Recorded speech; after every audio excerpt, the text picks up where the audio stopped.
what you want, when you want it, where you want it. This is The Mesh. Footcandle Films. Film news and reviews from two guys who really like movies. This episode is brought to you by the Footcandle Film Society. For a schedule of upcoming screenings and membership information, visit the Society's website at www.footcandle.org. Hello, everyone, and welcome to Footcandle Films here on themesh.tv. I'm Alan. Over there's Chris. Hello, listeners. Across the table from me. Chris, how you doing? I'm doing well. I'm doing You really well. holding up okay? Because, we'll go ahead and tell everybody we kind of had a late night. We did. The nice 10:30 screening of Gone Girl. Yes. Preceded by probably about 20, 25 minutes of previews. Yes. With an already long movie to begin with. Makes for a very long evening. And here we are recording first thing in the morning after. So you're with me, right? You're awake? We also had a screening for our Footcandle members here in Hickory, North Carolina of Life Itself, the Roger Ebert documentary. Yes. So immediately before that. Back-to-back films, yes. Yeah, so we've been kind of going movie strong since about 6 o'clock last night. And hopefully our voices hold up. Hopefully our mental energy holds up throughout the recording as well.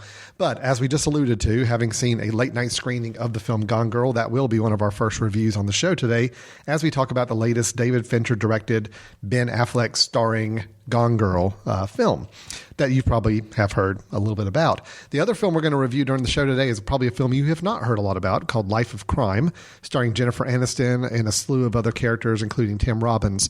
We'll talk about that film that's available on iTunes or Amazon now to rent as we speak. We're going to have some movie news. We're going to have our recommendations for the month, maybe an older film or a film we think you ought to check out that you may have overlooked in the past. All of that's going to be here on Footcandle Films on today's episode. Before we get started, though, I do want to put out a special thank you and a shout out to the Greater Hickory Kia Classic Golf Tournament. They have been a great supporter of the Mesh here for quite some time, the last several weeks now, and we've been really happy to be a partner with them. They have a tournament coming up on October 13th through the 19th of 2014, so really here in just about a week or so. Once we publish this episode, it's going to be within days of that coming out. It's going to be at the Rock Barn Golf and Spa golf course in Conover, North Carolina, which is really just right down the road from the headquarters of the Mesh Studios here in Western North Carolina. They put on a great tournament. I'm hoping to get out there as a spectator. I'm not a golfer, but I will admit going out to the tournament has been a lot of fun the last few years to see all the activity. They put on a great show there, great performances, great athletes coming in to play golf, and it's a good time. It's a really good time, really well done at the Rock Barn Golf and Spa, Conover, North Carolina, which is located in Western North Carolina. If you're interested or would like to get tickets or just learn more about the tournament, you can go to GreaterHickoryKiaClassic.com, all one word, GreaterHickoryKiaClassic.com. Thank you to the Greater Hickory Kia Classic for being a supporter of the Mesh. And if you happen to be in the area for the tournament next weekend, drop us a line. Let us know that you made it into town to come to the golf tournament, and you're welcome to come by our studio and say hi and see where all this magic happens right here around our little podcasting table. So, Chris, are you ready to get started? Let's do it. All right, we're going to jump right into our first big review, which is, as I mentioned, David Fincher's latest film starring Ben Affleck and Rosamund Pike, and it is Gone Girl. As you all know, my wife, Amy Elliott Dunn, disappeared 3 days ago. Where she goes, I've got to be. The meaning of my life is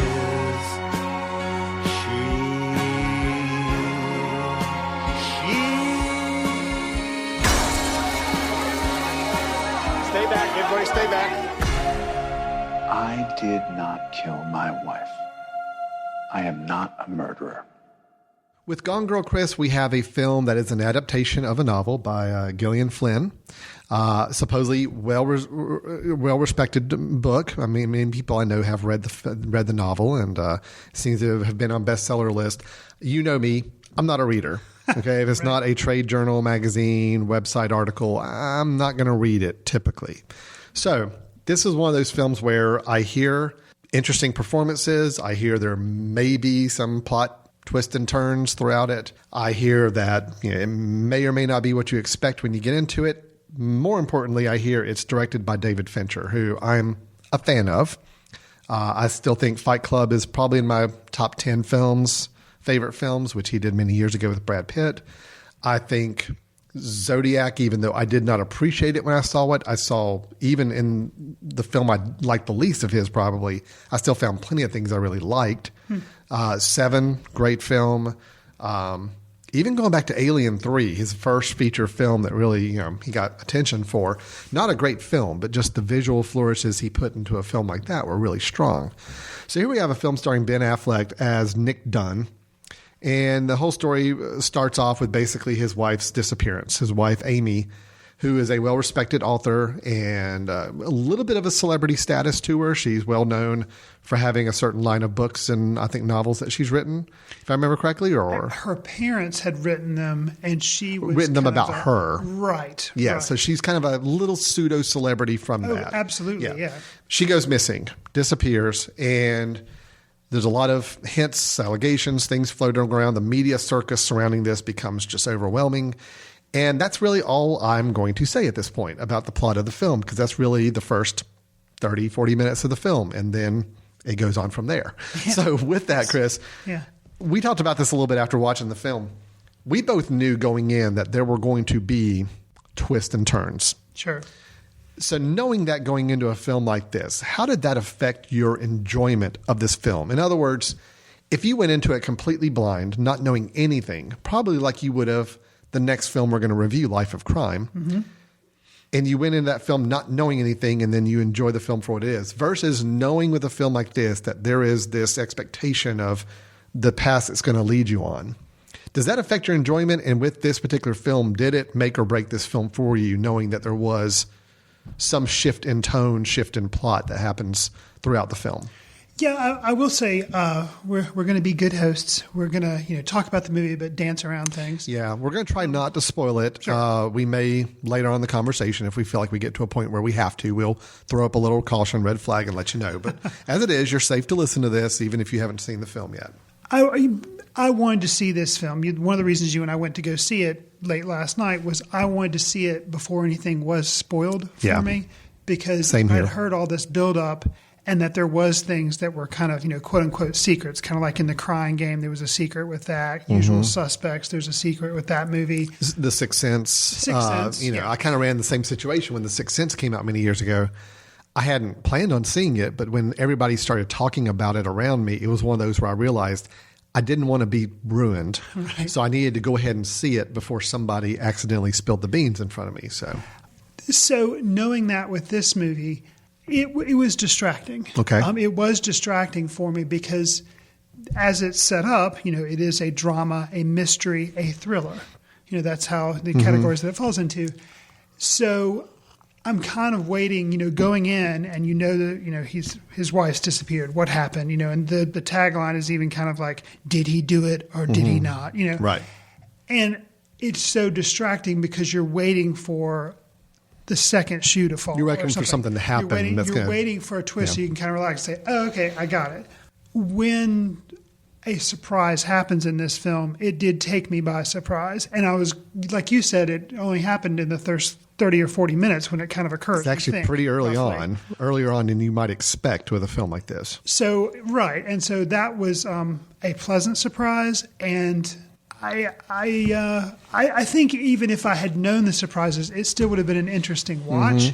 Okay. But obviously to go in with no knowledge of it, I was happy that I was able to do that. Well, that was going to be my follow-up question. If somebody had spoiled this for you and told you, oh, here's exactly what happens, would you have still seen and found value in this movie and liked it? And I guess ultimately, in the end, regardless, did you like this movie? Like is a weird word to bat around. Yeah. And I'm trying to think of something similar, and the only thing I can come up with off the top of my head would be actually Zodiac. I think you and I actually did see that together when it came out. I admired that movie, and I was entertained by that movie. Not like thought it was funny or right. But it kept me interested. It kept me engaged as a viewer. But to say I liked that movie would be troubling because it wasn't a pleasant sit-through movie. I was glad I saw it. I felt like I learned something about that. That was based on events, the Zodiac killer out in California, based on events that actually happened. So I felt like I was educated maybe a little bit. But the feeling I left the movie theater with was very icky. Yeah. To unite. So I was icky but entertained. Icky but entertained. That's going to be the tagline. That needs to be on the poster. Right. Icky but entertaining. So. And with Gone Girl, even though, this is, like you said, it was based on a novel, so I should be kind of able to sit that aside and say, okay, it's fiction. I don't let certain things bother me and make me feel icky because it's fiction, Yeah. But having said that, I left with kind of a very the exact same feeling. And so I admire the movie. I'm glad I saw it, but I don't know that I can say that I like it. Mm-hmm. Right. Just because it's so odd and off-putting. Right. Well, how are your feelings about it? Well, I will say this. I wish I didn't know that there were going to be twists and turns, and even us saying this in this review for anybody listening that doesn't know. Unfortunately, we've set an expectation that things are going to be twisted around on you, and well, they are. We're sorry. We're letting you know that. That's about the most we're going to try to spoil on this. But I think we're actually, unfortunately, we're talking about the movie, but if you are interested in seeing it, go see it soon before somebody can. So at least we're kind of saying, like, you probably do want to see this movie before it could be ruined for you. I will say I like films that take a tone shift and kind of keep you on your toes. Mm-hmm.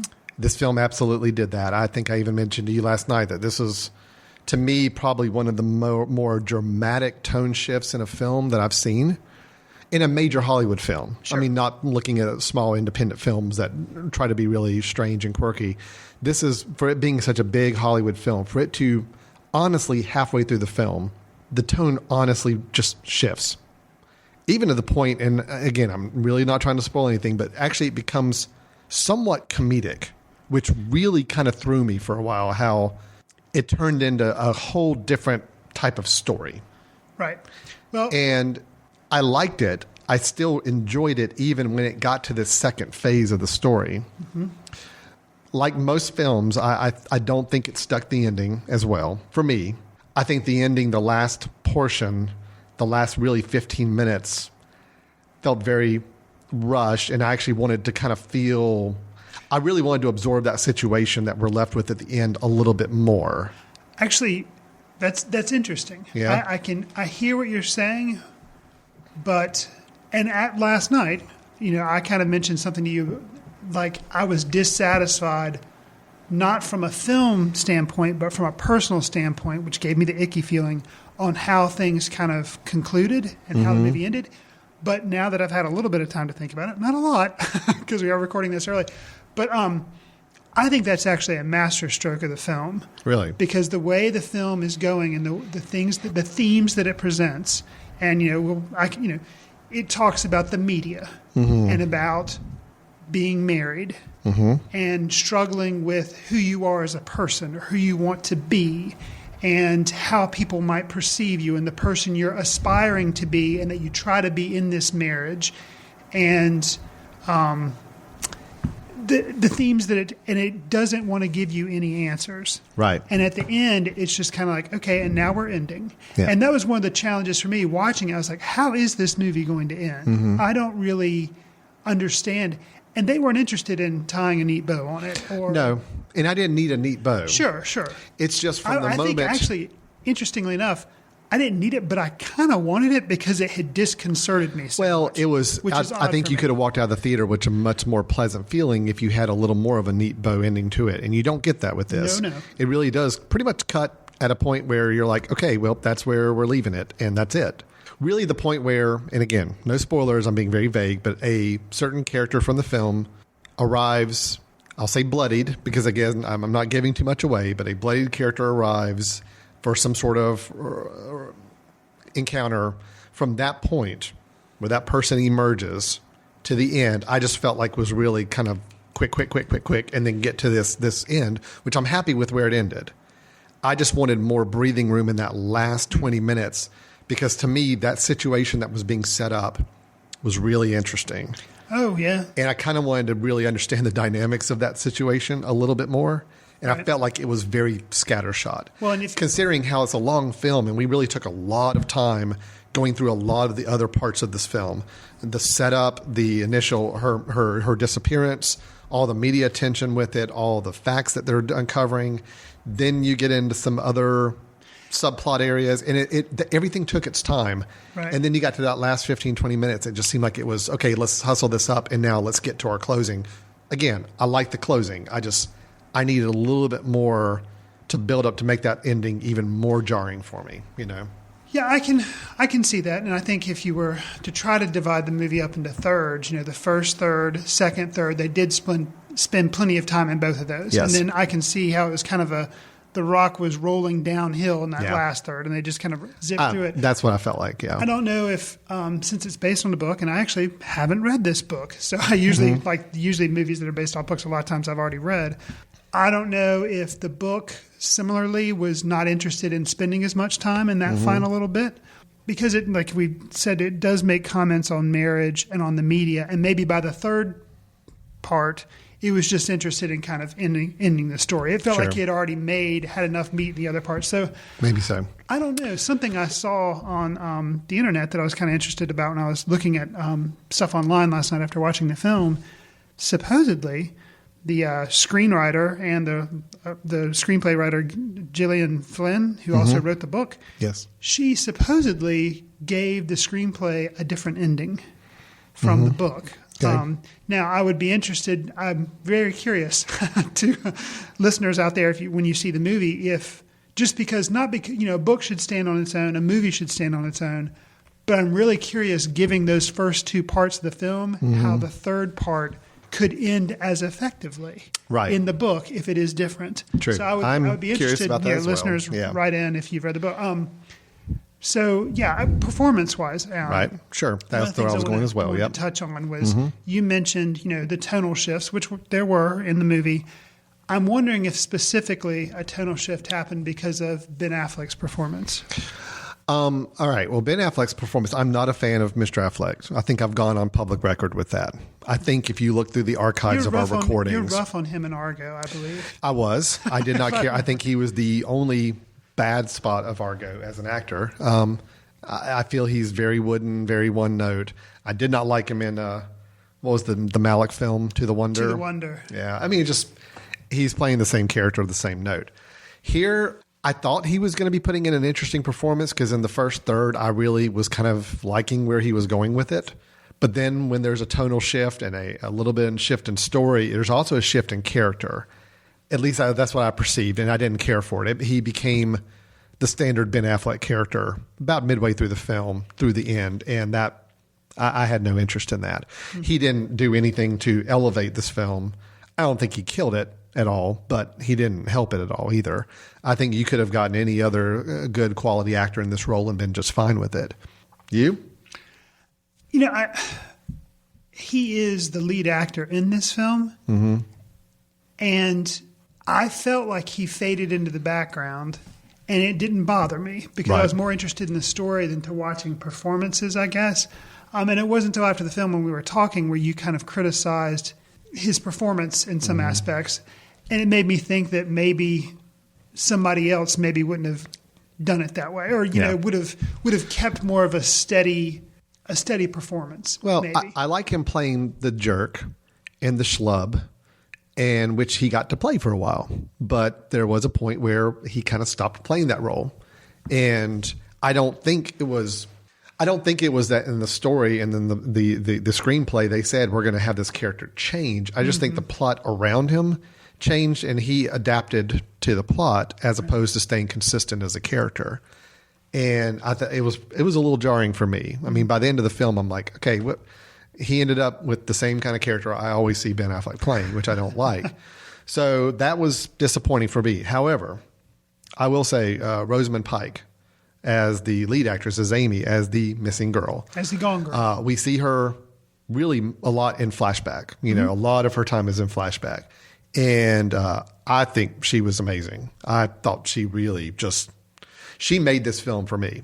I think if you did not have that part played right and some of the different things she had to do in those flashbacks and scenes where we see her, if those didn't work for you, the story doesn't work for you. Well, and I think her performance may have been why I didn't focus that much on Ben Affleck, because she was giving kind of the performance for the ages. Yeah. I wouldn't be surprised if she's nominated for Best Actress. I would wholeheartedly encourage that. For this film. And it's kind of one of the, it's a performance for the ages, really, in the flashbacks and stuff. And so, I would agree with that. What did you think of some of the other performances in the film? Because like you said, there are a lot of performers in there. Neil Patrick Harris, Tyler Perry, Kim Dickens, who plays the detective that's trying to solve what's going on. I thought they were all really good. I like Tyler Perry in the role as the kind of the hotshot lawyer. I mean, he's a defense attorney. He's a defense attorney, but he played it like you would expect to be played. It was good. It was competent. Neil Patrick Harris, again, I don't want to get into too much here, but his character was a little bit of a caricature, but again, by plan, I thought. But I liked it. I liked his performance. I just thought it was a bit cartoonish at times. Really? Yeah. That's interesting. I did. Again, I'm having a hard time getting into it without talking about it. But I thought he was good. Oh, yeah. But I also, as I mentioned, I thought there was a point where the film took that tonal shift, and he was part of that tonal shift as well, where a subplot involving him, I thought, is where the shift in the film, the tone really, I don't want to say comedy because it's definitely not a comedy, but it got more of a, I can't even think of the good word for it. It's not comedic. It was not a sarcastic tone. It got to be a little tongue-in-cheek at sometimes.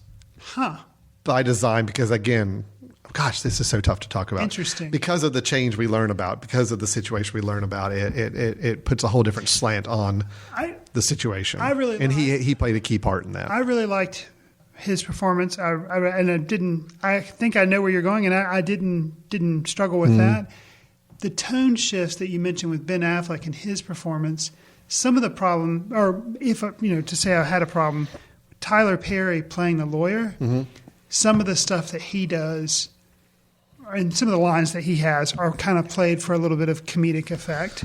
Yes. And that surprised me and kind of, should the guy playing for comedic effect who does Medea in all his movies, should that really surprise me? Yeah. But I thought he did a great job, and I was pleased to see, because I haven't seen any Tyler Perry joints that I'm aware of. And I know that he's been in other serious movies. Yeah. And I think this is the first role I've really seen him in, maybe. He had a very small part in the Star Trek reboot film. Oh, really? Yeah, he was like one of the judges on the Galactic Court or whatever it was. So not a huge role. Sure. But, yeah. But I thought he did a good job, but just the way his character was used kind of surprised me. But remember, his character got brought in during that second phase of the film, which is where he's mentioned in the first phase. He's mentioned, yeah, but he doesn't become a character, a real part of the plot until the second part. Just like Neil Patrick Harris's character doesn't really come into a factor until the second phase either. That's where I'm saying that second phase is just a whole different tone of a film. Sure. And those two characters help to make that a whole different tone. They're not really present at all. Very fleeting presence in the first third. That's why the first third had this one tone. Second phase had the second tone, and then the third phase, which I thought, who knows what's going on? Third phase I thought was still too brief and too quick, sure, but had a even different tone. So I think those two characters, I liked watching them. I thought they were interesting to watch, but they both lended more to this. And again, it's not comedic. It's a little more of a whole different take on the story. You know. Again, once you see the film, you'll know exactly what we're talking about here. It's hard to dance around it right now. Sure. What did you? Go ahead. Being a Fincher film, Yeah. one of the reasons he's admired, granted, has a lot to do with the director of photography, the cinematographer, but did this feel like a Fincher film? Absolutely. I mean, you could have shown me 5 minutes of this film, any part of 5 minutes of this film, and I would have been able to say, oh yeah, it's David Fincher. Gotcha. It's the look of it, the tone, the pacing of the film, some of the cutaways to just some shots that kind of just help you set your mood. Mm-hmm. There's a couple really interesting shots with cat. There's a cat in the house, which I thought was kind of interesting. A couple of the uses of the cat. I tell you, I thought some of the most visually interesting shots, because the media circus was such a big deal about this. There's so many shots where they're inside the house of Nick's house and the media surrounding the house, and you've got lights and camera lights flashing through the windows and just creating this strobe effect even inside the house, even when they're completely physically separated from the media. Right. All of this flashing of lights and everything kind of was really interesting to watch. So yeah, absolutely. David Fincher, up and down. From a directing standpoint, I thought it was great. I thought the pacing was great, except for that last phase. No, I think it was a very, very well made film. If you were, we've hit on a lot of the films in his filmography. A lot of people hold Zodiac up as his acme. That's his best film. What would you think is his best film, and how do you think this? Well, I think Fight Club is his best film, just because I'm probably more of a personal opinion on that. But I just think the style of that film, he was throwing a lot more into the kitchen sink in that film. Zodiac had a much more straightforward style to it, but it was also the atmosphere he created in that film was very, very effective.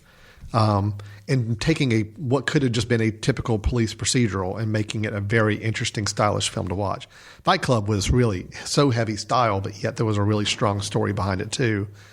So Fight Club's my favorite. I'd say after Fight Club, I like Seven. I'm actually a guy, I enjoyed Benjamin Button. It's not my favorite, but I did like it. Zodiac, I need to go back and revisit again, quite honestly.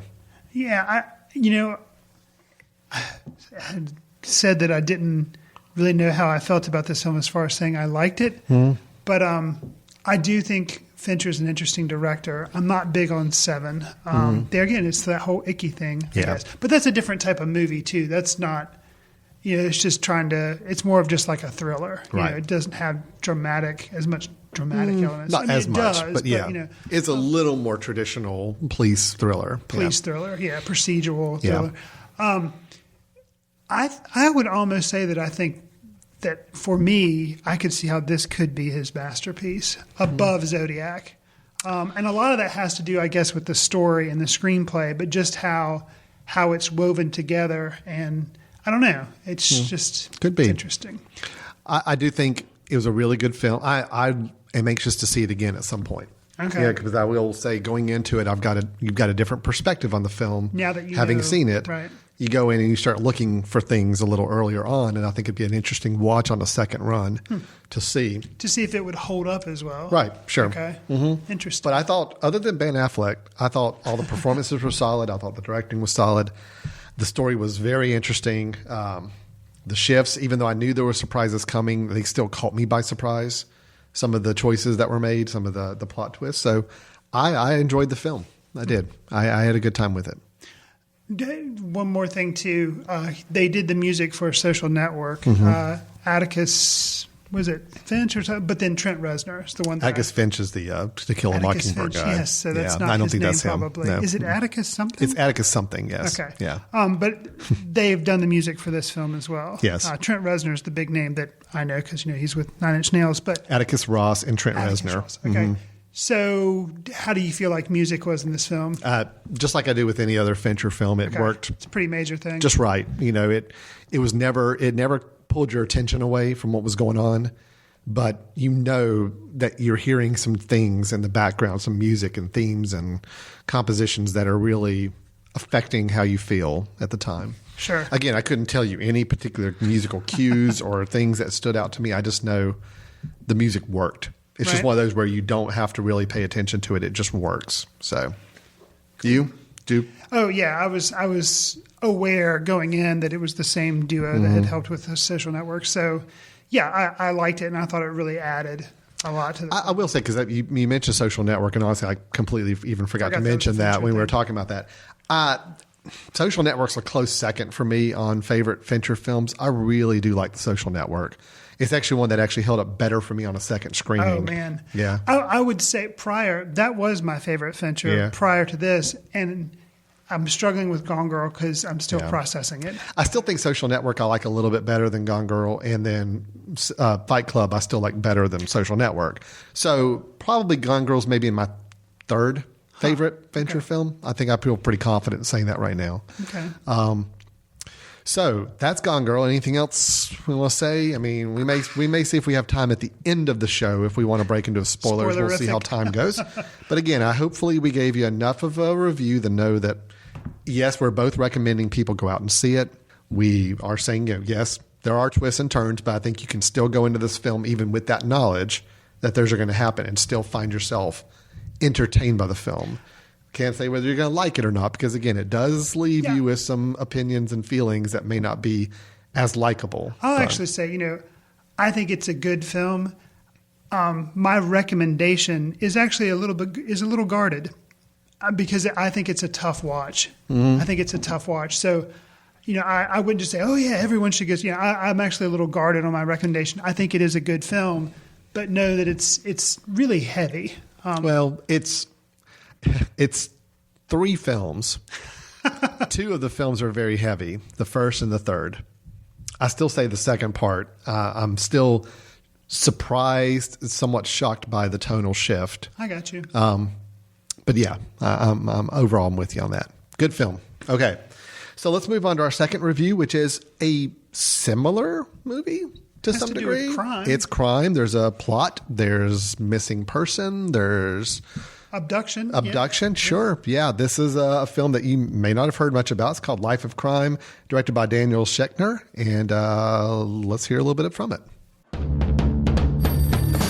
Yeah. Frank? Tomorrow morning, you're going to go to the bank and draw $1 million out of your account and deposit to account number 89. Slow down. What am I, a stenographer? He filed for divorce. You tell him he's never going to see his wife again. He doesn't want to see his wife again. You just saved him $100,000 a year in alimony. Are you going to kill me? You're a hunk, but you are a piss poor extortionist, if you don't mind me saying. He's so dumb. It's adorable.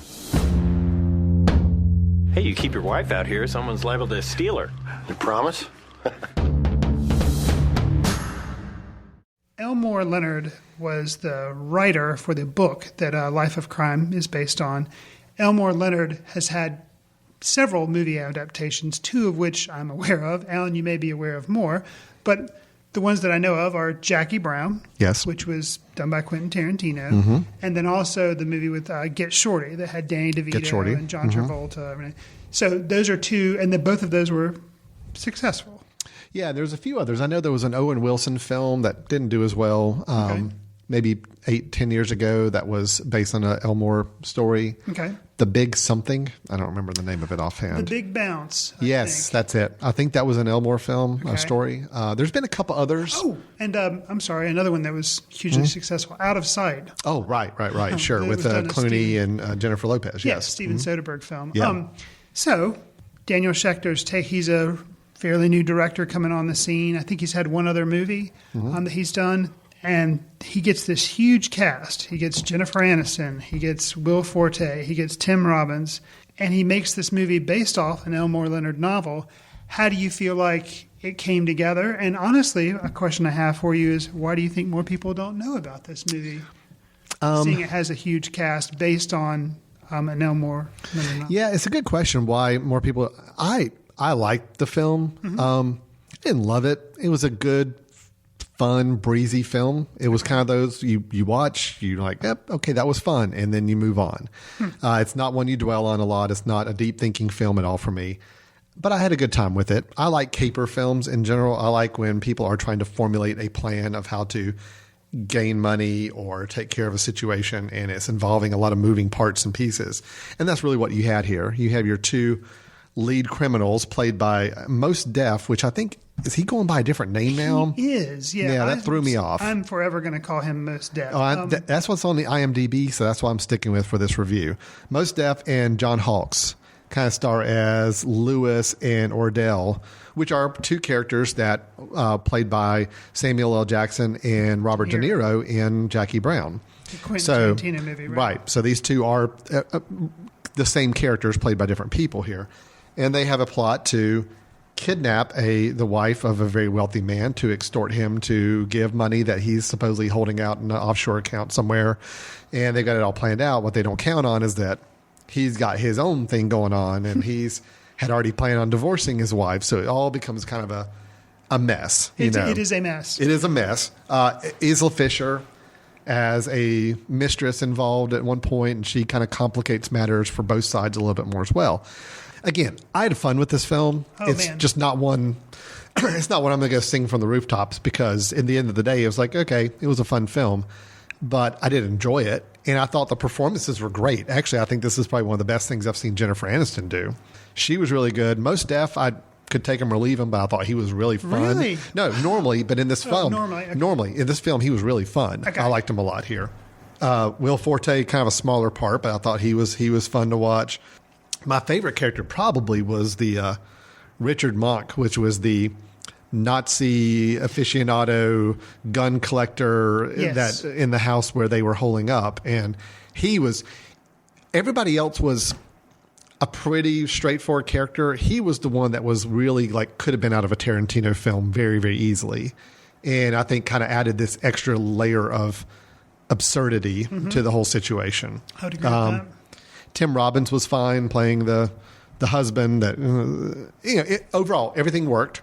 Everything was good. I liked the way it ended. It worked as a nice package film. I do wish it had gotten a wider release. I wish more people had seen it. But it's not one I spent a whole lot of time thinking about afterwards. How about you? I actually did spend a whole lot of time thinking about it afterwards, and I think I'm really high on the film, and I think part of the reason why is I ignored Jack. I went and saw Jackie Brown when it first came out, and I wasn't really that big on it. And it was only recently, I think I've recommended it on this show as one of my recommendations to go back and check out. But I revisited Jackie Brown, and I really liked it. Okay. And I'm now a pretty huge fan of it. So when I heard about this movie, I was like, okay, it was another book written by the same author, but it uses the same characters. I was very kind of sketchy, but I was curious about checking it out. And the events in this movie it's actually something that's very popular in Hollywood to do a prequel these days. And that's what this is, because the events in this movie take place before Jackie Brown. Yes. And I enjoyed being able to spend time with these characters as they're kind of learning how to become criminals, the criminals that they would end up being in Jackie Brown. And I thought it was a really interesting movie, having already seen Jackie Brown. Now, if I hadn't seen Jackie Brown, would I appreciate it as much? I don't know. But I really enjoyed seeing the events unfold, and the balance of comedy and violence. Because there's some pretty violent things that happen, but there are also a lot of, to me, I felt like a lot of funny moments. The fun, the humor was really strong. Absolutely. And so I appreciated that. John Hawkes, who we talked about in the sessions with Helen Hunt when we reviewed that a couple of years ago. Right. And he was also in Winter's Bone. He was one of the main actors in that. I want to see more of him. Yeah, I agree with you there. And that's actually, it was kind of surprising to see him in this film, because I really think he's an actor that's kind of on the rise, but yet we don't really see him doing a lot lately. And then he shows up in a film like this, a good film, but yet very underseen, and went straight to video as far as I could tell. It's kind of surprising, because after Winter's Bone, I mean, he was Oscar nominee. He was getting all this attention, and then even in the sessions, he got a lot of acclaim for that as well. And then after that, it was kind of I think he's done a couple smaller roles, and you don't really see him in much anymore, which was interesting, I thought. But I did like his character in this film, for sure. What I thought was really cool, too, was Samuel Jackson's character played by Mos Def, and then De Niro's character played by John Hawkes. I really appreciated, I guess you could call it stunt casting, but the physical similarities between the people that played the characters in the different movies, because I really felt like I was watching a young De Niro when I was watching John Hawkes. Like some of the mannerisms and sometimes when he's trying to be like a smooth talker to women. So it just, I don't know, it really worked. Something that I want to mention to you too that I admired about the movie was, when we look at movies, specifically I'm thinking of like American Hustle, and movies of that time that are trying to capture like a 60s, 70s time period. A lot of times, to me, they almost do it in a over stereotypical way. And, like Wolf of Wall Street too, they're trying to capture like the 80s and stuff, and it's almost distracting. And a lot of times too, they they make it garish, and that could be the point of the movie, is to make it garish, not to. But I really liked how, with set design, they captured the time period, but something that I haven't really seen in other movies before that captured this time period, they made it look beautiful a lot of times. Like the lighting and the way they would shoot some scenes in like the country club and everything, and just some scenes even in the houses and stuff when they would talk. It was just, the shots were very beautiful, like out of a Southern Living magazine from back in that time period. Like they would show like a kitchen, and it would just look. I know the look was right, but it wasn't done in like a mocking way. It was done in like a loving, affectionate, non-garish way. But you also look at those shots of the country club and of their house, the Jennifer Aniston, Tim Robbins character, the Dawsons, comparing that to the house that half the film spends the time in, which is the house of the kidnapping house, the Nazis, the Nazi collector's house, and all that. And visually, it's jarring between the two, which I know is meant to be. I mean, but I do agree with you on the time period. It never hits you over the face. Oh, by the way, this is taking place in this time period, and look, and we've dropped in all these little Easter eggs to remind you that it's this time period. Right. It was very subtle, but it worked. I never felt like anything was forced or over the top, which I think helped make the film a little more solid too. Yeah, and that turns the story took, because where this film ends up and how it ends actually really surprised me. Yeah. And it, with similar tales like kidnapping things happening in something like Gone Girl or, like Fargo. And it's like, to take a similar idea, kidnapping, abductions, and to make a movie that felt this fresh to me, I was surprised that it could be done. Yeah. And the characters themselves too, it is based on a book, but I felt like they were very nuanced, and there was a lot to every single character. Even someone that could have been very throwaway was the mistress for Tim Robbins.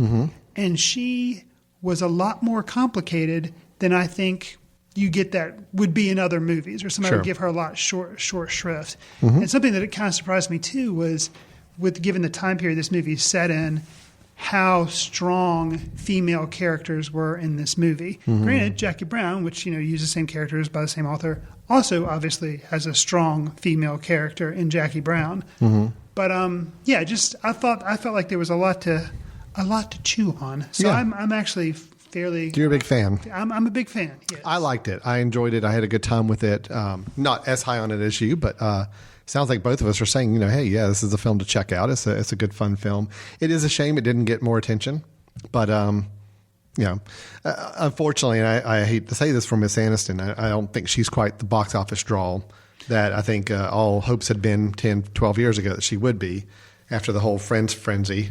But but I thought she was really good in this. I really enjoyed her part and her role here. So I haven't seen her in too many things I was impressed with, but I think this is one where she did step outside of a little bit of a normal role and got to play a little bit and have some fun with it. So it was good to see. Yeah, and I agree. It's too bad more people probably won't see it, and I haven't really seen anything from her, like you say, since the Friends frenzy. But yes, I know overall very solid film, and I would encourage more people to see it. All right, so that's Life of Crime by director Daniel Schechner, based on a story by Elmore Leonard, and Daniel Schechner doing the screenplay as well, starring Jennifer Aniston, Mos Def, Isla Fisher, Will Forte, Tim Robbins, and John Hawkes and several others. So it's on iTunes, Amazon, places you can rent online digital video. We encourage you to check it out. So that's been our two reviews, Gone Girl and Life of Crime. We're going to take a quick break, and when we come back, we've got some movie news to go through, and then we've also got our recommendations that we want to cap off with as well. So stay tuned for Footcandle Films. We'll be right back. Hi, I'm 2013 Greater Hickory Kia Classic Champion Michael Allen. Please join us at Rock Barn Golf and Spa for the 12th Annual Greater Hickory Kia Classic, October 13th through 19th. Watch me defend my title against two-time Masters winner Bernhard Langer, two-time Hickory winner Jay Haas, Kenny Perry, Fred Funk, Champions Tour rookie Lee Jansen, and a fantastic field of Champions Tour players. Weekly grounds badges are just $50. Individual tickets are $20 per day. Get your tickets today at GreaterHickoryKiaClassic.com. Welcome back to Footcandle Films here on themesh.tv. You heard us give our reviews of Gone Girl and Life of Crime before the break. Both of them ones we do recommend you check out. One in movie theaters, one online, probably by the time you listen to this. So Chris, this is the part of the show where we always like to bat around some news items. So, you know, we're not industry insiders in Hollywood. We're reading these news just Not yet. Not yet. The master plan is to get there. The day will come. But we do have a lot of interesting stories that we come across that we just kind of like to throw them out there and see what each other's reaction is. Either movies in production, ones that are rumored to get started, interesting choices actors or directors are making, all that. So let's get started. Is it okay if I go first? Absolutely. All right, let me go to one because I know this is going to key off of a news item or something we've talked about fairly recently. Okay. I believe you gave Ghostbusters as a recommendation not too long ago because you rewatched it again and you were restating its status as an awesome movie. Yes. Okay, so I think we've had some rumors about whether or not there was going to be a new Ghostbusters movie. Yeah, they've been floating That's out. batted around quite a bit. There's been a lot of rumors. Well, it has been confirmed that there is a new Ghostbusters film for real happening, and it is going to be starring female cast, female Ghostbusters. Okay. This is confirmed by the director. We don't have names for the No, we don't have the actress names. Okay. But Paul Feig, Bridesmaids, right? Feig, yeah, he directed Bridesmaids, and he also directed The Heat with Melissa McCarthy and Sandra Bullock. Okay, so he's batting about 50-50 right now. Yeah, he's kind of a hot property right now in Hollywood. He seems to have a pretty good voice on female characters and putting them into good comedic situations. So he has been signed on as a director, and they have a writer assigned as well to write the script, who is a female. Okay. So it is definitely going the female Ghostbusters route. Now, interesting. Let me give you one more aspect that Do you have any committals from any of the original cast to make any kind of cameos? Well, that's where I'm getting to. Okay. So, also during an interview, Mr. Feig, I'm sorry, I apologize, however I'm pronouncing your name, was asked a lot about what the tone of the film is going to be. Sure. They are planning on, at this point, it being a hard reboot. No reference to the original films. That's pretty bold. Yes, it is. Now, there could be a couple reasons why they're doing this. He plays it off as he likes origin stories. He would rather have a situation where a ghost invasion happens and the city's never been through one before to kind of give it a fresh take. Comedy too. Oh, yes. It's still going to be absolutely a comedy. Absolutely going to be a comedy. Because a hard reboot with it not being a comedy would be kind of interesting. It's definitely going to be a comedy. Okay. There's no doubt about that. Okay. But he could kind of say, I love origin stories. He's like, I really want it to be where when this happens, this ghost invasion or whatever, it's like it's never happened in our world before, so everybody's freaking out about it. He said, if I tied it back to the old, then this is something that's been going on for a while, and it's not really new and fresh. Now, that's his PR speak on why it's going to be a hard reboot. My take on it is Bill Murray is still not on board. Says heck no. And Harold Ramis is no longer with us. Right, he passed away, yeah. So who do you have left? You have Aykroyd. Dan Aykroyd and Ernie Hudson. Right. And I think they're probably realizing that just bringing back out Dan Aykroyd and Ernie Hudson for cameos in a movie just to tie it back is probably not enough box office power to really make it worthwhile to do. Right. That's my guess on it.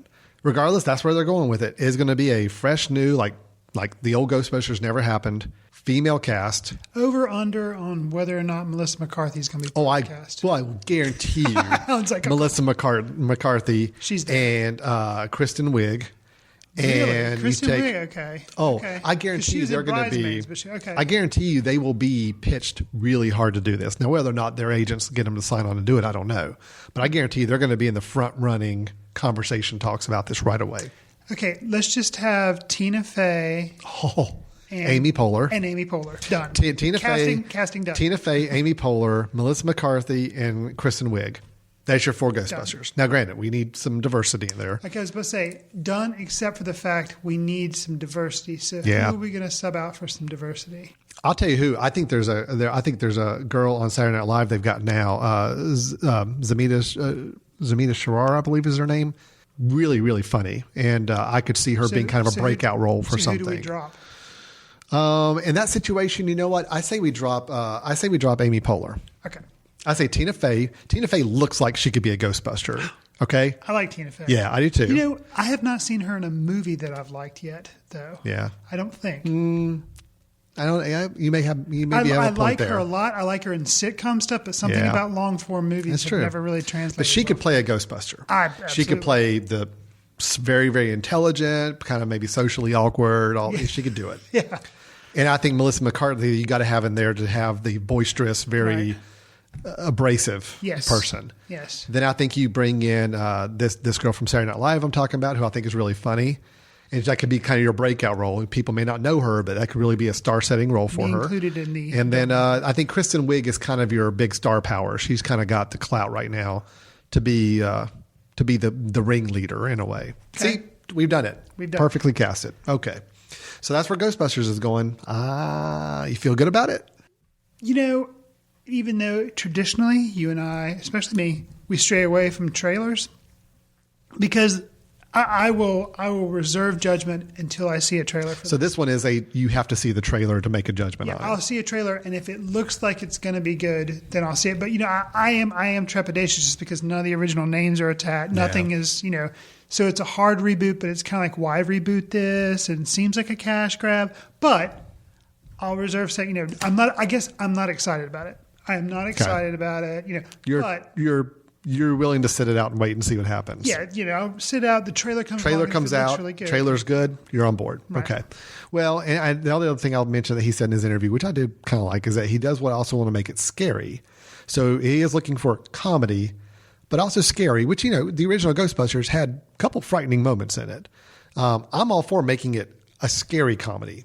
That's fine by me. I think we need more of those ones where, you've got some comedic elements, but it's mixed in with some a little more intense. I mean, it doesn't have to be like gruesome, gory stuff, but it can just be a little frightening stuff. That's a good Ghostbusters movie. I'm okay with that. That would be an interesting one. Yeah.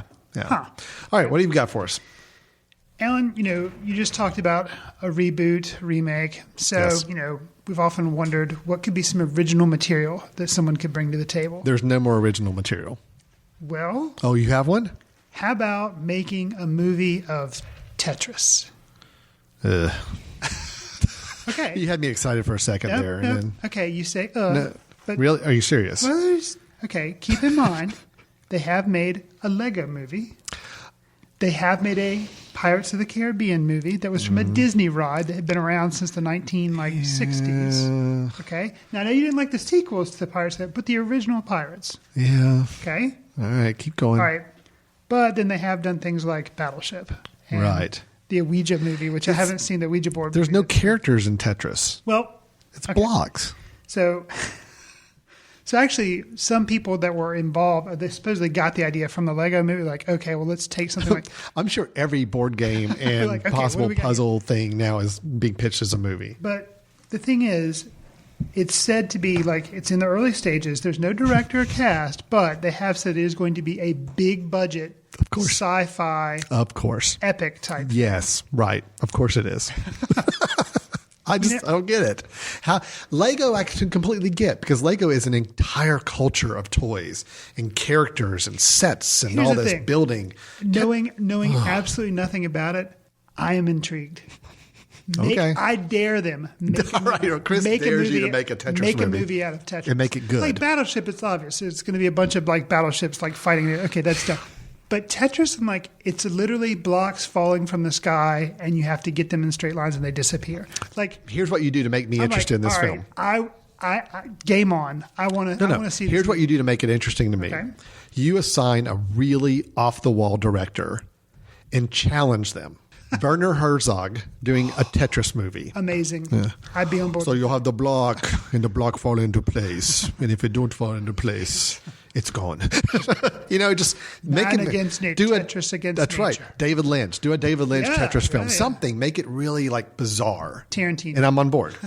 But if they just get, the latest Fast and Furious director or something like that, and it becomes just a big action movie with giant blocks falling all over the place, and people got to save themselves So from Michael Bay Tetris movie, not excited about. No. No, and neither would I be. But something about it just sounds like, I'm like, okay, I'd like to see you make a movie out of it. So you're looking at it as more of a dare. Like, can they do this and pull this off? Okay. But I am definitely interested, because if you would have, I'm like, no, there's no way. If you would have read me off a list of what are they going to make a movie, I'm like, are you serious, Tetris? But yeah, I'm I'm interested. All right, fine. Well, we'll see. I don't have any confidence whatsoever.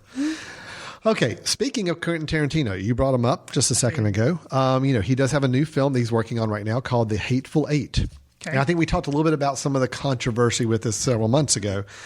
He had a script for this film that got leaked. Somehow a couple movie websites leaked it somehow, or somebody he gave the script to review it actually leaked it to somebody else. I have a problem believing that can still happen in these days. Yeah, true. Well, but I also think Quentin Tarantino probably has everything on printed manuscript. So old school that somebody could just take it and photocopy it and send it somewhere else. And it's like by being so old school, he's kind of opened himself up to a lot of these things. Okay. So he got ticked off and said, I'm not making it. Screw everybody. I'm not making The Hateful Eight. I remember when I heard that, I was like, really? Yeah. I hate the fact that Okay. Then he did a live table read of the script just for kicks. Then he changed his mind and decided, we're going to make it. So they are making The Hateful Eight. Okay. Now, there were rumors that Jennifer Lawrence was going to be involved. Okay. But I think those fell through. But it just got announced who is going to be the official lead. And The Hateful Eight, it is a female character. And he's pulling a John Travolta. He is taking somebody that we haven't seen. Okay. We haven't seen a whole lot of in a while. Okay. They were really popular in the 80s. Okay. They've still been in films here and there, but not in a big role. Okay, because I had somebody, but they haven't been in films. Linda Carter. No, wouldn't that be cool? Yes. No, it's not her. But not her. Okay. Jennifer Jason Leigh is going to be the lead of The Hateful Eight. Kind of doing a Travolta, taking somebody who's not out of show business. Right. But taking someone whose stature has been diminished quite a bit. Right. And trying to give them high-profile visibility in a big feature film with Quentin Tarantino. Okay. Now, she was in The Spectacular Now, which I know you were a really big fan of. She was the mother, Miles Teller's mother. Yeah. Which you really liked the scene she was in. I did too. Yeah. I'd forgotten she was in that, but yes. She was in The Spectacular Now. She was in Synecdoche, New York. Okay. Kill Your Darlings. I never saw that one, but she was in that. So she's had some small independent roles she's been in. But she is going to be the number one on that with the new Quentin Tarantino film. Well, good for her. Yeah. I could see that being that could be pretty interesting. I'm actually glad they didn't go Jennifer Lawrence because I think that would have been distracting. And I think she's a good actress, but after all the Hunger Games stuff, I'm kind of done with her. Not kind of like her, but I'm just kind of like I wasn't really terribly excited about Jamie Foxx being in Django Unchained, although I think he did fine. Sure. But I was afraid his star power was going to overshadow the production. Luckily, it didn't. Sure. I would have been worried with Jennifer Lawrence's star power being a little too much for the Tarantino film. Do we know if Christoph Waltz is going to be in this at all? I haven't heard. I don't know of it. Okay. Yeah, I have not seen it. Because, if so, that would be 3 films in a row that Tarantino's done with it. But I think they oddly enough work. Oh, sure, yeah. Together. So, well, I'm excited, and Miss Jason Leigh still holds a really really fun place in my heart for the Hudsucker Proxy. Yeah. I still. Some people hate her performance in that movie. I absolutely love it. I think it's hilarious. So I'm ready to see her act again on a big screen. All right, what have you got for us? Okay, so I talked about original idea. You've talked about reboot. Well, okay, I'm going to throw out not necessarily a reboot, but a sequel of sorts. It's kind of weird. Mm-hmm. Leslie Mann is in talks and basically has signed on to do along with, let me read you some other names, along with Ed Helms. Mm-hmm. I know where this is going. And Chris Hemsworth. Yep. And Christina Applegate. Yep. They have all signed on to basically do a reboot of sorts of the 1983 movie Vacation, yes. which I have recommended at one point. Yes. Now, Beverly D'Angelo and Chevy Chase are on board to do cameos, and they will be doing cameos as Clark Griswold. Yes. They'll be doing cameos as their original characters. Well, because Ed Helms is going to play... He's the grown-up Rusty. The son, Rusty. Right. Leslie Mann from Knocked Up fame, correct? And This Is 30. And This Is 30. 40-Year-Old Virgin. Yeah. So, okay. So, there's kind of the setup, and Ed Helms is playing a grown-up Rusty, and the whole idea is he is trying to get his family to go on a vacation. Uh-huh. And I think he makes a stop at Audrey's house, who I guess is Christina Applegate, maybe. And he somehow touches base with his family as he's trying to make this big, family travel to wherever. Now, my understanding I could be wrong. My understanding was that Leslie Mann was going to be playing Audrey. Oh, okay. And I think Christina Applegate is playing Rusty's wife. Okay, that's probably okay. Yep. But still. Yeah, either way. Okay. Could be very funny. It could be very funny. Okay. Now, what concerns me is it's rare or fairly new script writers, and they are also making their directorial debut with this film. So they're writing the script, and then they're going to direct it. So here's my take on directors with comedy. Okay. And I hope I'm not offending any directors out there. John Daly and John Goldstein. So the two Johns. I really hope I don't offend any directors out there, but I don't think directors in a comedy are as important. Ooh. I think with a comedy is all script writers, and it's all the actors on the screen delivering the lines. I've seen some really horribly directed comedies, and you have too, that are hilarious because of the script and the actors. Okay. I don't want to say that it's kind of the way sitcoms work, is that as long as you just point the camera at the people and let them deliver the lines, it's going to be funny. But it's a little bit of that mentality. Okay. So me hearing first-time directors on a comedy stacked with a lot of funny people, I'm not worried about it. If this was a drama or science fiction or horror or whatever, then I do want to see some good directorial skills. But here with a comedy, if you've got Ed Helms, who I think is funny, Leslie Mann, I think is very funny, Christina Applegate, very funny in the Anchorman movies. Yeah. Chevy Chase, okay, I don't think he's funny anymore. But if it's just a cameo role and he gets to play Clark Griswold, awesome. Right. My understanding is Chris Hemsworth is playing Audrey's husband or boyfriend or something. Sure. And anyway, that's Thor, right? Yeah, I like Thor guy. Yeah. So So you got a funny setup of people on a funny premise. The whole idea of a family vacation can always be made to be funny with the right script. So I don't care about the directors. They could let me direct it, and we could still make it funny, I think. So that'd be cool. We can make some good money. Yeah, I think so too. Another idea for Hollywood: hire us to direct the next film. We'll be a lot cheaper. So yeah. All right. The last thing I was going to bring up on my end. This one I'm more curious your take on it. So, the Da Vinci Code. Yes. That movie and book from many years ago, the Dan Brown novel, then the film with Ron Howard directing, Tom Hanks. I hated the movie. I read 3/4 of the book, and I really didn't like the movie at all. I actually didn't like the book either, but that was just me. So anyway, they made a sequel to the Da Vinci Code, Angels and Demons. Which, oddly enough, took place before, like the book itself took place before the events in Da Vinci Code. Right. So it's kind of like they were making them backwards weird. Order. Yeah. But Ron Howard directed that one too. That one did not do as well financially at the box office. And that was last done, gosh, how long has it been? 7 years? Wow. It came out in 2009, Angels and Demons. Okay, so that was, Angels and Demons came out in 2009. Da Vinci Code came out like 2005, 6, something like that. So what they're talking about now is supposedly they're working on Inferno. The third one is supposed to come out at the end of 2015. They just announced that they've moved it now to October 2016, like a whole year later. So the rumor is that it may not ever happen. I mean, by that point, it would have been, honestly, like 7 years in between movies. I know the book is coming. Is it following the same Robert Langdon character? Yes, because Tom Hanks is supposedly attached to it right now. Yeah. And is Ron Howard still directing? Yes. Interesting. Yep. Ron Howard is attached to direct, Dan Brown adaptation, Tom Hanks starring. It was supposed to come out December 18th, which happened to be the date that a little independent film called Star Wars Episode 7 is set to come out. What? I think we'll move. I think we'll kick this down the road. And the fact that it was a whole year later kind of makes everybody think that maybe they don't have their act together yet to do this. Should we even see millions of dollars get spent to do this? The last one didn't really perform very well. There's so much time has passed now. Kind of the whole Dan Brown phase is gone. Nobody's talking about those novels anymore. Do you have any interest or think there'll be any interest with anybody to see this film? It could be a fun popcorn movie. I think that, I think I'd rather just eat the popcorn than watch something else. They end up being a pseudo-intellectual Indiana Jones movie, because they're basically running around solving puzzles and that type of thing. I like Tom Hanks. I think he's a good actor. Sure.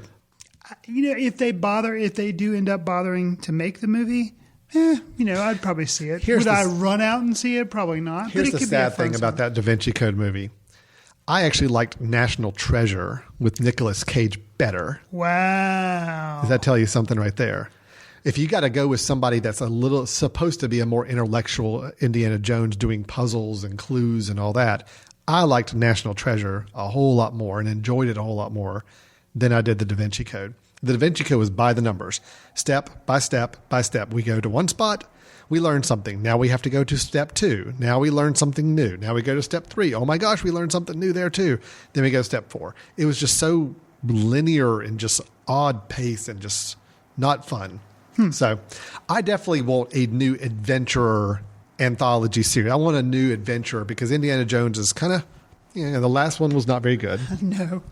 They are supposedly talking about a 5th one, of course, milking that dry. Sure. I'd love to see them reboot Indiana Jones at some point with somebody completely new. But I like the idea of having an adventurer who's more intellectual and more puzzles and research and all. I think it's Ron Howard was probably the problem, director. Wow. Okay. Throwing Howard under the bus. I think so. I don't think it's Tom Hanks. Tom Hanks was good. He played the role he's supposed to play. I just think director-wise it was a kind of a weak directorial effort. Anyway. Okay. Yeah. Anyway, Inferno has been pushed to 2016, whether anybody cares or not. So just letting everybody know. All right. Is that our news? That is. Okay. Well, what we do after the news, we always go into our recommendations. This is where we talk about a film that we think you ought to check back out. It could be one that's from the past. It could be one we've seen recently, maybe slipped under somebody's radar, maybe just one we want to put a little more spotlight back on, hasn't had for a while. Anything goes. Films that we can find online or some other method that you could actually check out. Chris, what have you got for us today on your pick for the episode? Well, I'm trying to get a little seasonal here. We are in October. Halloween's coming up. So I'm going to recommend a horror movie, which is not something I normally do because horror movie is not really my genre. But this one, it came out this past summer in the United States. I think it's a British production, so it may have come out in 2013 over there. But it's called Oculus.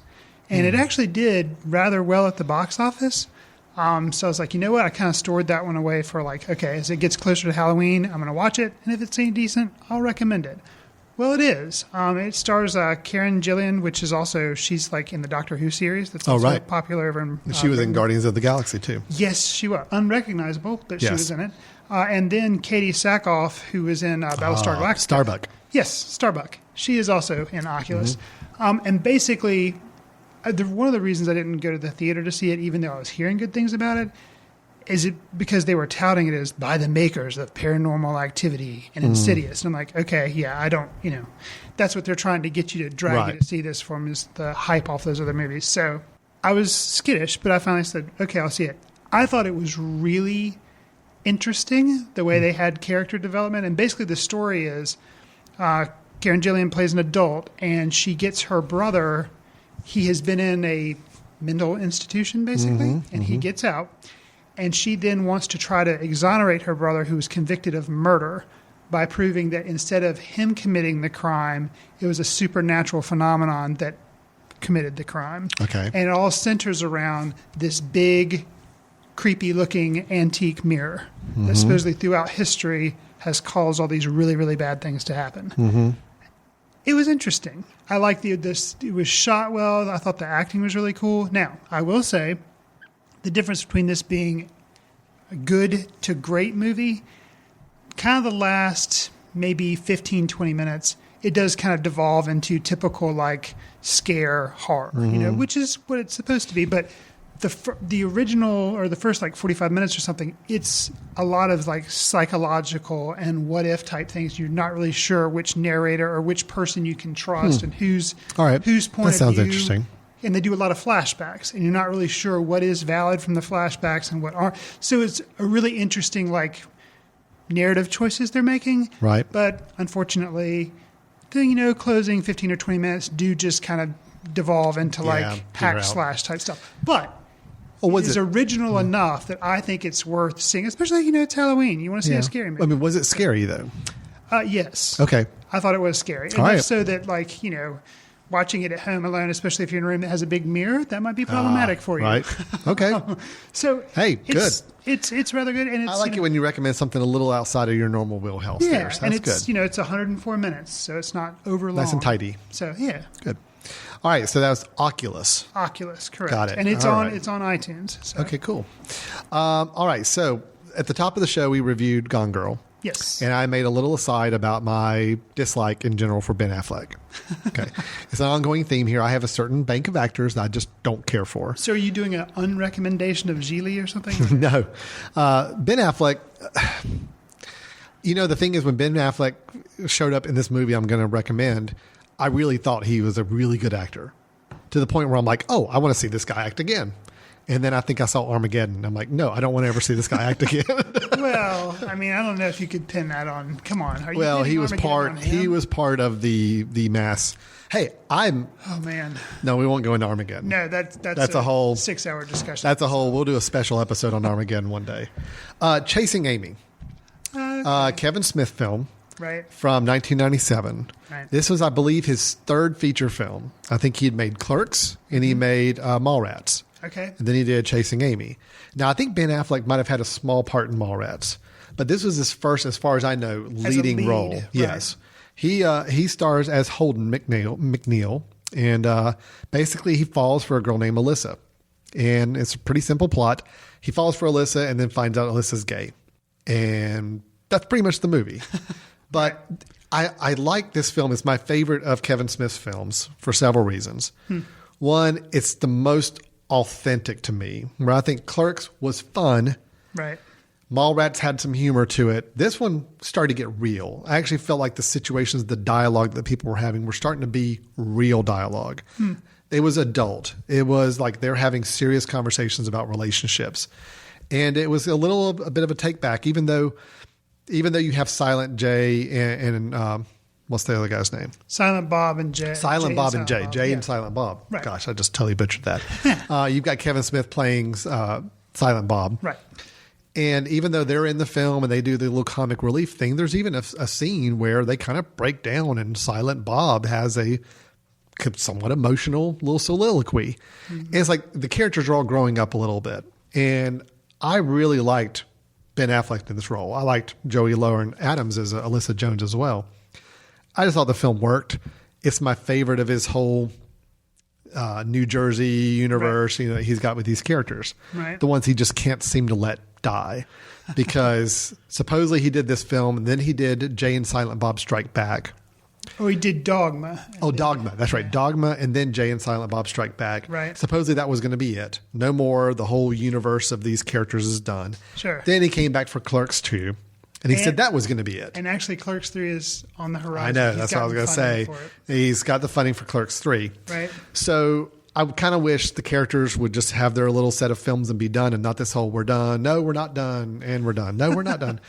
But regardless of all the ones that he's done in that universe, I still think Chasing Amy is my favorite. Okay. And I will say Mr. Affleck did a great job in it. He was good. Okay. Probably should have just retired right after that film came out, 1997. But then he would have never gotten his Oscars for Argo. Hey, as a director, I have no qualms with him. Okay. I do think Argo was a well-directed movie, and I admire him for making Argo. I just wish he'd put somebody else in the lead role. That's all. Enough. It would have been a great film if it wasn't for him in that lead acting role. Okay. So Chasing Amy, check it out.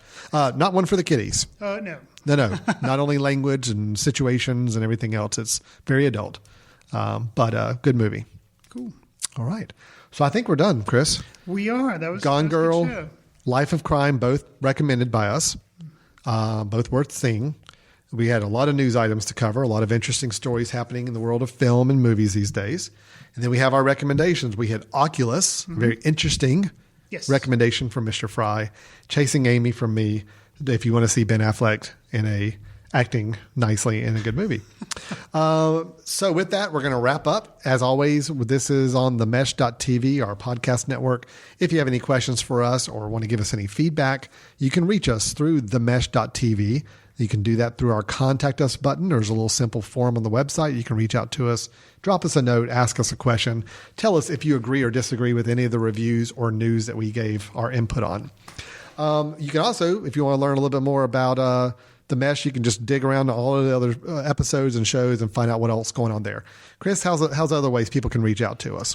Letterboxd is also. Yes. You can follow us on there. I'm just Chris Fry, you're Alan Jackson. Keep track of what movies we may not be talking about on the show or I try to write little quick reviews, but don't always. You do, and they're normally very, very entertaining. So. I try. I think one of my most recent ones was my son and I watched the latest Transformers debacle. Ugh. So yes, I can now talk bad about it because I now actually have. You're not a hypocrit anymore. That's right. Yeah, you can actually back up your spite. That's right.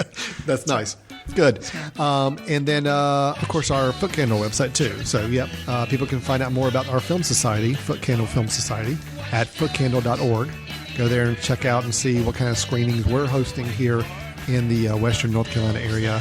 And come join us. Be our guest. Let us know if you're going to be in the area and drop by for one of our screenings. We'd love to have you there. So with that, I think we'll wrap it up. Okay. Sound good to you? Good. Well, thanks, everybody, for listening. We really appreciate your time. We will talk to you next episode.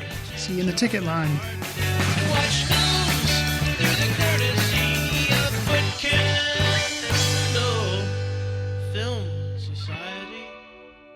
Special thanks to Carpal Tuller for the show theme music. For more about Carpal Tuller, visit www.carpaltuller.com. You've been listening to The Mesh, an online media network of shows and programs ranging from business to arts, sports to entertainment, music to community. All programs are available on the website as well as through iTunes and YouTube. Check us out online at themesh.tv. Discover other network shows and give us feedback on what you just heard.